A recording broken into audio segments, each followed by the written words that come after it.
So I want to thank for doing this interview again, and I'm going to give my first memory about the Latin Kings. That's the first question was asked about my first memory. So like my first memory of the Latin Kings would be 1960 when I was born. As soon as I can have memories in the 60s, that would be what I remember the Latin Kings. But I remember it was the Harrison Gents Latin Kings because see, I had uncles that were Harrison Gents, and I had an uncle that was Latin Kings. So to me at that time, today is different, but in those times it was a different thing. So people get upset at me because they don't understand what I'm talking about as far as with the Latin Kings. And that was the controversy with me and between one of my brothers, JV. And he wasn't understanding what I was talking about. Because, see, here's the thing. If you were there, it's one thing. And when you're not there, it's another thing, too. It just so happened that he wasn't there and I was.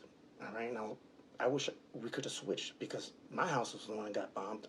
I got burned and all that. So it's not a matter of that and there's no hate, but I want to do what the truth is. But I'll lay my facts right now. In this case here, West Town, all right? So the first memory I remember was that the PVPs had thrown a bomb at the house and they were fighting against my family. We lived on Bosworth, 1408, and they burned me and all the gangs was happening. And that was with the Harrison Gents. They were there with us, my uncles, and Sleepy and Wolf. And those guys were the older guys. They backed me up just like Gino backed me up, all right? Gino was a king of them at that time, and Gino was in that area. I'm talking about 66, 67, 68. So Cortez and ASHLAND, Gino was appointed to Cortez and ASHLAND. He was the one that became the chief there, Cortez and ASHLAND. At that time. So I knew about that with the kings there. And when I was growing up, all through those years, there was always kings right there. Harrison's over here, Harrison Gents. Then I'm on Walton and Ashland, Crossing Wells. You had Milwaukee Kings. You had Latin Kings, too, still operating all the way up. They were all mixed through, all right? Then you had the Walton Boys, Culilemos, and then you had the Ashland Vikings right there. But there was another gang, too, that was in there and that's forgotten at that time, and I forgot about it, and I remember it was called the Latin Organization, and that's going to be a different topic when we jump into that Latin Organization, because those guys were there, and it was something that happened between all that that formed the rest of the stuff. So now, that was my first memories, and also my first memory of the Latin Kings was that when I was a young kid. I must have been about 5 or 6, and I was with Brian Youngblood, who became a Viking after that. His brother was an original Viking, Big Youngblood, and there was a fire in a house next to my house on Chestnut, on Chestnut by the Augusta Bakery, 1500. Mm-hmm. And it was a Mexican man who owned the building, and he had 2 daughters. So me and Brian are looking, there was fire. The old man, the guy wouldn't go up to save his kids. The original monkey man, who's deceased now, came running, jumped over the fence, ran up to the back, because the back of the Pearson Street is like, it's a street, but it's the alley for Chestnut going back south. There's this Chestnut building and then Pearson Street, no alley. Right. He ran up, he touched the door, he went back, he kicked the door off the hinges, fire came out, broad daylight, he ran in. A couple seconds later, he came out with the 2 kids, the 2 girls, ran down, gave it to him, and took off. And that was my first impressions of the Latin Kings. So it's not that I want to be a Latin King. It was that I had respect for them because I knew what they, he saved 2 kids' lives. I'm 5 or 6. Oh, that's incredible. Yeah. So, the only sections that I really know about of the Kings is like the one I told you, which were the one on Cortez and ASHLAND functioned as still the Latin King neighborhood, even when we were gents there, up into JV went over there on Cortez and Thomas. There was kids. There was already some guys there on Thomas, younger guys. Right. They were strong in it, and they were defending. You know, they got down. That was gonna be right at the ending when I was fading away. So I'm talking about it started around 80, and they were over there. They had so Thomas and ASHLAND. JV had told me that he had moved over there. I didn't know they had moved over there. Supposedly with Rita at that time, he was with Rita. All the stuff that happened in Chicago with the gangs, and like people my age and even older would have a good comprehension of it, because I did research on this stuff. This is nothing that you're making up. Yeah, it's nothing I'm saying, and it's not. It was gonna. If anything, the words maybe a couple bad words, because this is more about really what happened, how we could fix it, and get something done better now. Because if you're looking on the streets right now, what's happening out in Chicago in 2022, yeah, it's awful. It's terrible. So I'm going to get back to this. I remember Cortez and ASHLAND. Leavitt and Schiller, right? I don't remember from when I was little, Leavitt and Schiller. No. Because, but I couldn't say because I used to go around with, when I used to go with Playboy Chayo. And your uncle? Right? Yeah, Playboy Chayo, my uncle. I was a little kid, maybe about 5 or 6. We would drive around. And I know we used to be going to Cortez and everything, and he would go other places, but I don't know the other places that were in Humboldt Park. Okay, that's fair enough. Yeah. And, other than that, then... What do we have behind you right there? So, I'm going to tell you, this right here, though, is not... This is an original. I can tell you what it is. This is an original Latin King sweater.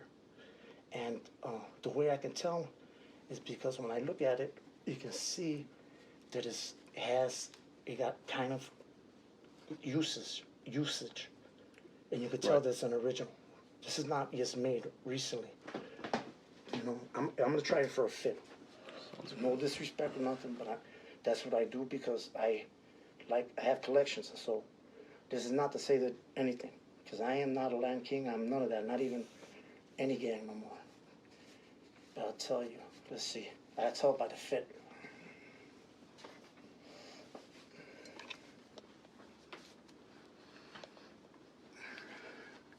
So I'm 56 right now. If I'm 56, how does it look at me right now? Oh, looks good. Looks perfect. So maybe whoever had this was an older person back then. Because it hasn't, and it's been taken care of because it hasn't shrunk, which means nobody tried to wash it or do anything that was going to be by hand. It's got to be tailored. Right. You know, too bad it didn't have the name. Right. But in this one, though, it does have a telltale sign. And the telltale sign is Lords and Masters. When was that term started to use, Lords and Masters? I don't know. Because originally, when I knew from the older Latin Kings, they were lovers and killers. So maybe I would say this would be from the 70s. It seems about right. Yeah. And they most likely got it from the place on Lawrence where they sell sweaters, which is still open. So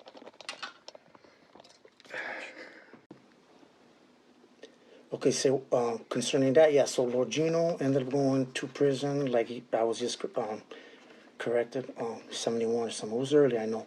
And then Playboy had went after that to penitentiary, and they were in Pontiac, and Playboy was his bodyguard for 5 years. So I would, as a young kid, over the years, going to visit my uncle Playboy. We'd go in the old days in Pontiac. They had a visiting room, and you go in there. They had a place where you can buy food, hamburgers, and they had the lifers who were taking the pictures, prisoners, and they had it controlled where they can do whatever they wanted in there, basically except for fighting or some people, in there. Right. They were actually in control of the penitentiary inside, and they dealt with the prison staff and all that. And one of the things that I used to do, since I was let's see, as soon as I could drive, I think I was 13. Yeah, I used to take packages down to Pontiac Correctional Center with my grandmother for Lord Gino. It used to be a big package of all kinds of shit. I mean, weed and whatever it was, and get the money back. So I was just one of many of them. There was a lot of people that did that because they were organizing and they had money. Money was going in, money was coming out. Just because they were in prison, they didn't stop nothing. They were still organized and they were still trying to do something for each other in there, like such as trying to make money enough to buy property on the street and invest in businesses, which is what happened, or what was supposed to happen. They did that. The money got used and his money got used, but he got burned.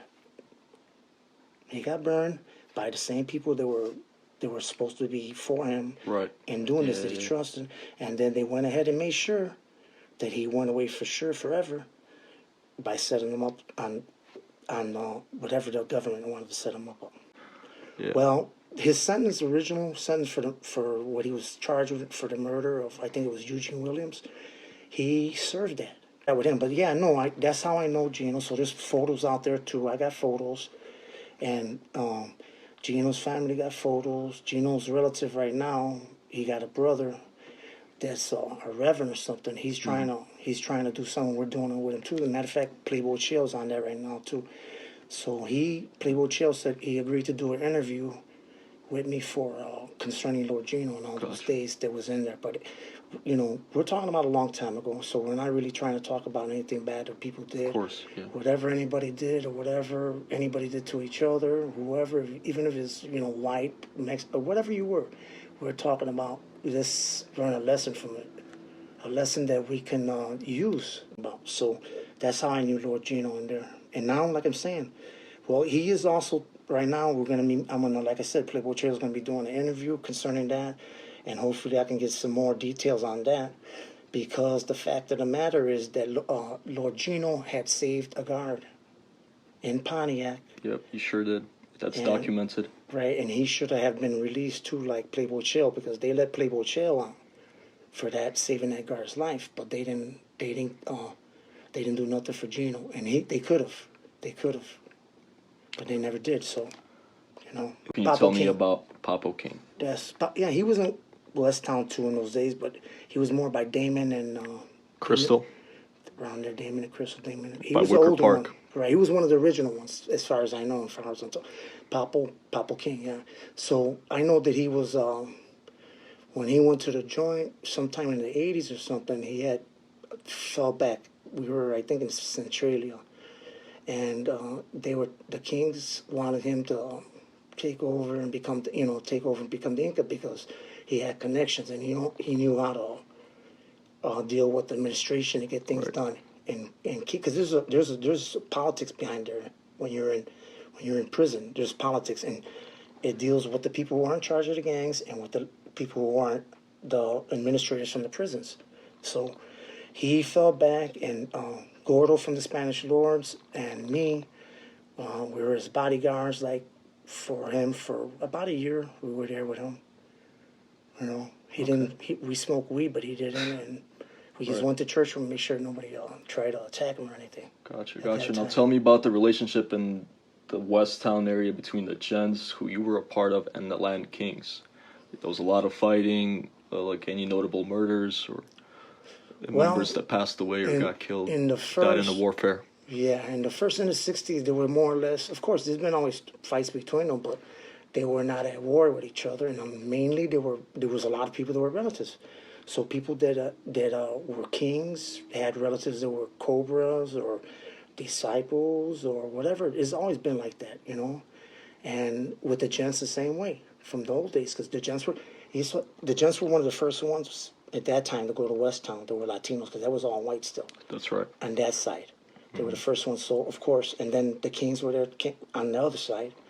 So what happened was they all know each other, and they're all Puerto Ricans, and they get along. So as far as I know, there was no killings between the Kings and the Gents at that time. But with the older ones, they actually got together. And then if a Gent went to prison, in those days, in the early 70s, if they went to prison, then the only ones, there was no people. There was only, you're going to stick with your Latinos, or you're going to stick with your black brothers or the whites, and that's how it was. So there was just like California is. Yeah, everybody went together. They all in jail, in prison, and then everybody mixed up. And then it changed up, yeah. Right, so the only time I knew that it started to change was... by your time. By the late 70s, time. early 80s. Yeah, because when I became a Gent, I didn't even know that the Gents were fighting the Kings when I came there in 79. I didn't know. Did they ever chase you? Who? The Kings. Yeah, I had shootouts with them too. Yeah. But they were the younger ones, not the older guys. You know, Notable names out of those, did you recall or no? Yeah, Crazy David, Mental Louie, Roach, Nano and Aniva from the Insane Unknowns. Let's see. What was the other guy's name? There was a whole bunch of them. Okay. They were supposed to have been started like if they were like a hockey team or something like that. Right. What was the relationship like on Leavitt and Schiller between the Insane Unknowns and the Land Kings? Did they share that section? Did they kind of... I don't know. Okay, not sure about that. No, I don't know about that because I wasn't there.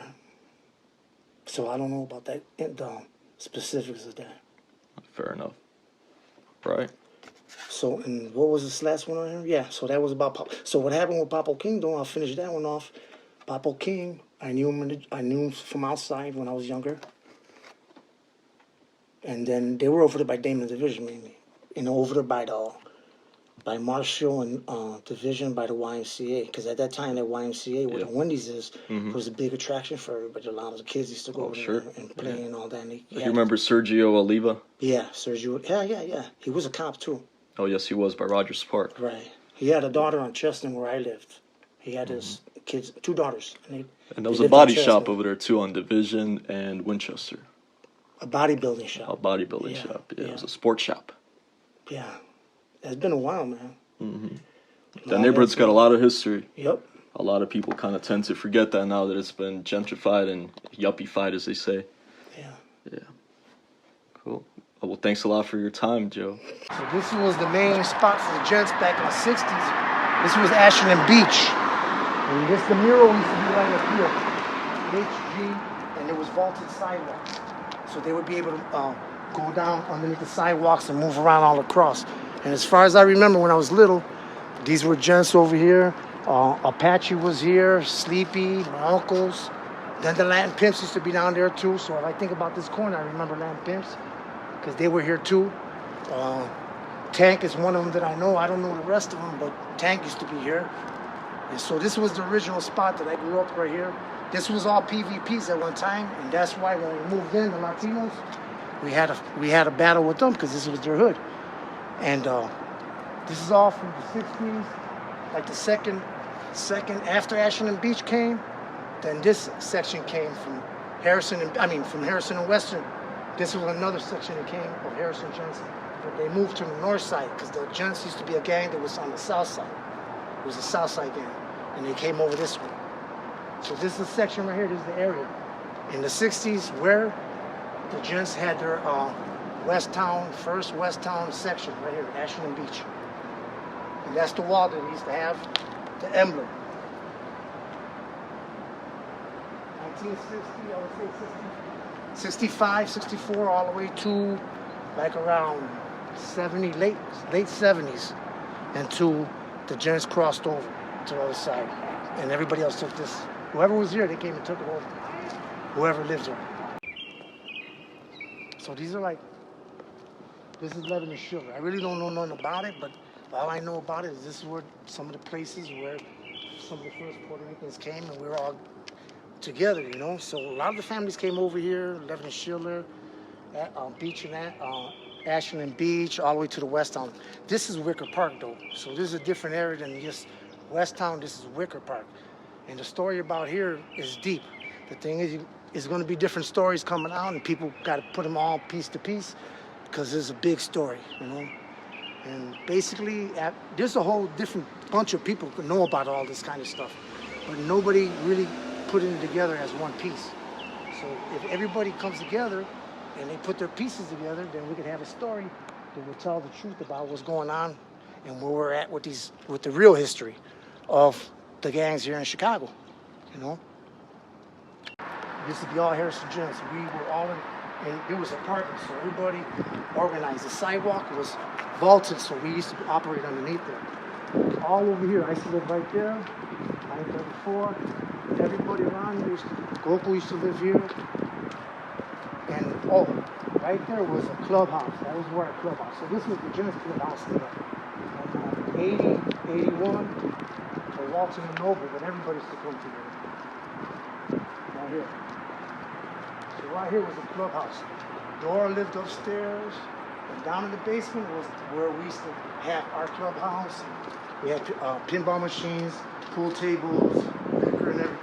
Right here. This was all Harrison Gents Club. Then over here. So down that way was Noble 30. You had the fight floors. And we would have shootouts with them down this way. And then one shootout we hit right here.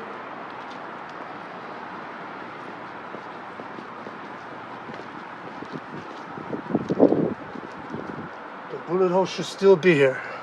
There it is. That was in the shootout. Puncher was right over there with the Vikings, and he was shooting that way against the Vice Lords. One, I think it was Melvin. I came out the alley. They were shooting, hit there. I went that way, and then went behind the car. We started shooting. Ba ba ba ba ba. Ran back this way. Went through a building through here. Gangway. Came up on Augusta, and I got this guy with one shot from there, and I got away. Then the cops came and raided, so I had left and went to sleep. They came and raided the clubhouse. But this was all Walton and Noble right there. That time. I'm talking. This building right here that you're looking at, which is what address? 923, is it? This used to be, in the basement was the clubhouse for the Coolie Lemos at one time. So down here, the Coolie Lemos had their clubhouse. And right next door used to be the rectory for St. Boniface. And they had their, everything was down there, parties and everything.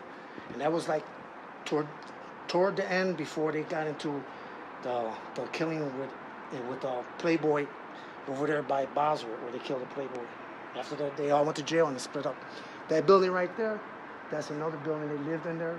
And on the top, Al used to live from the Harrison Gents. I lived over there in that other building. And this was a subsection that we made for the Harrison Gents after the Coolie Lemos gave us permission to be able to use it. Walton and Noble. Film. So yeah, this is what we were talking about, and Shy West brought me back so we can do some history here, and that's what I'm doing. So all this area right here, this is what they call right across the street. That's Cortez and ASHLAND. The last ones to beat over there were the Harrison Gents. That they had this neighborhood over here, but the history of this goes all the way back from before the 50s, before the Puerto Ricans came here, because these neighborhoods were white gangs, and one of the ones they had it right here was the Gaylords on this side and the Playboys. So if we're doing the history and we come back when the Puerto Ricans started coming here into this neighborhood in the 50s, in the late 40s and the 50s, this is where they came to, and that's why we had different organizations to defend each other against white organizations. So one of the first gangs over here were the Kings and the Harrison Gents. That was one of the first ones. And from there, all that neighborhood switched hands. This used to be, like I said, founded by the Latin Kings, Gino and them. He was the chief there, and he was the main guy. Then after that, the Gents took over, and they ran the stuff. So that's how we are now. But now it's all gentrification, so there's hardly nobody around, and things, are just hopefully getting better for everybody. So that's what the story's about. The story's about how we all got here and how things happened before and why we should all get together now.